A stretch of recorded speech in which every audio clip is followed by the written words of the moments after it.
Bonjour à tous et bienvenue dans cette nouvelle vidéo. Aujourd'hui, on va parler phosphate, nitrate, les conséquences et qu'est-ce qu'on doit faire afin de les baisser pour pouvoir agir sur ce taux-là. Je voulais vous remercier d'être aussi nombreux à me suivre. Pour un début, c'est énorme. N'hésitez pas à vous abonner, à liker, à laisser un commentaire pour des idées de vidéos ou des choses spécifiques que vous voudrez voir sur mon aquarium. Je le ferai avec plaisir. Je vous laisse et je vous retrouve après l'intro.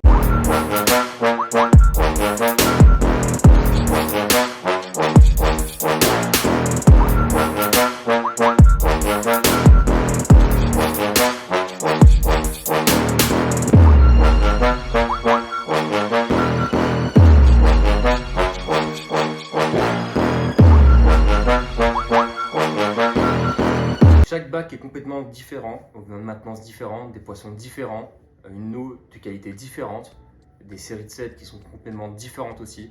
Donc ça, c'est mes problèmes que j'ai rencontrés moi-même. Je vous conseille de poster sur des groupes afin d'être sûr du résultat et des conseils plus personnalisés.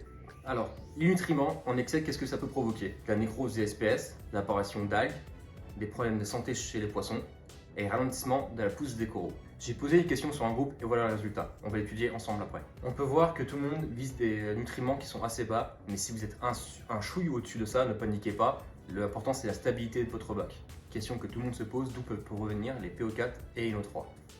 De l'eau osmosée, de votre sable non entretenu, sédimentation, écumeur pas adapté, trop de nourriture, trop forte population et le manque de brassage. C'est super important. Je vous mettrai quelques liens en description de vidéo qui vous expliquent l'importance du brassage. Mon problème est survenu suite à un achat de cet aquarium. En fait, c'est un bac que j'ai récupéré en catastrophe, pas celui qui est derrière moi, mais un bac, un Red Sea 400S qui était sur la gauche, que j'ai fait un transfert. En fait, cet aquarium-là, j'ai voulu le lancer avec... c'était un bac qui avait craché, du coup j'ai récupéré beaucoup de trucs dedans. Il y a des peu de vivants qui restaient et des pierres vivantes. Et j'ai remarqué avec le temps, chose que je savais pas, que mes PV étaient gorgés de PO4 et NO3. On m'a largué pendant un fort moment. J'ai essayé plusieurs méthodes, des biopelets, le VSV, méthode carbone, ça marche très bien. Mais votre bac en vient complètement dépendant, c'est très compliqué d'en arrêter. Et c'est compliqué à doser, c'était assez chiant. Suite à ça, en fait, j'ai découvert d'autres produits, je vous expliquerai à la fin. Et sur celui-là, je n'ai même pratiquement plus rien à part de la ouate et une résine que je vous en parle juste après. Suite à un post Facebook, j'ai essayé Nitramine, qui est une source de carbone du coup à l'époque, et la Superphos, qui est de chez AMS. C'est des produits que j'ai utilisés pour faire chuter mes PO4 et NO3 très rapidement, ce qui a mieux marché finalement sur mon aquarium. C'est une source de carbone, Nitramine, qu'il faut doser, c'est 5 ml pour 100 litres.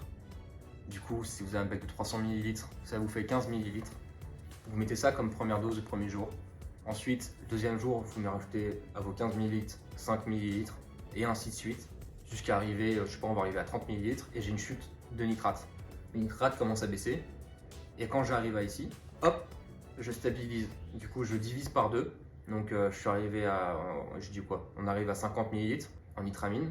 On divise par 2 à dose, donc on passe à 25. Et après, on réduit de 5 tous les jours jusqu'à arriver à 0. Ce qui a mieux marché chez moi, c'est une source de carbone. Si vous avez plein de méthodes, de sucre, VSV, Nopox, c'est ce que j'utilisais moi personnellement. Du coup, pour la résine Superphos, j'avais le VLF, un tout petit modèle. Et j'ai mis la résine dedans en petite quantité. C'est-à-dire que j'ai pas mis la quantité que mon bac pouvait encaisser, mais j'ai mis en petite quantité. Et ça a aidé à éliminer beaucoup plus rapidement parce que ma résine se saturait beaucoup plus rapidement en PO4 finalement et ça m'a beaucoup aidé. Par contre, ça se change beaucoup plus souvent, forcément que votre résine sature beaucoup plus vite, mais ça marche super bien. Ça, c'est ce que j'ai utilisé moi comme méthode. J'en suis content. Je dis aujourd'hui, j'ai pratiquement plus rien. J'ai de la ouate, charbon actif et une résine SPS de chez Superphos, qui est une résine qui m'aide à maintenir un taux de nutriments en PO4 assez bas sans la réduire. Donc si votre bac est très stable, ça ne sert à rien de changer en fait. Si vous n'avez pas de problème de pousse de coraux, de nécrose, de problème de poisson, ne vous embêtez pas à changer quelque chose, laissez ça comme ça. La stabilité est ce qui est le plus important. Ça, c'est à mon sens. Et je pense que sur mon bac, finalement, on se porte très bien. Je suis un chouille au-dessus en PO4 que je devrais être. Mais regardez, tout se porte pour le mieux. Donc j'ai pas trop à me plaindre. Et c'est ma méthode que j'ai choisi de maintenir. Et j'en suis assez content. Merci d'avoir regardé la vidéo entièrement. Si vous avez des commentaires, n'hésitez pas, des questions, n'hésitez pas. Et je vous dis à la prochaine. Ciao!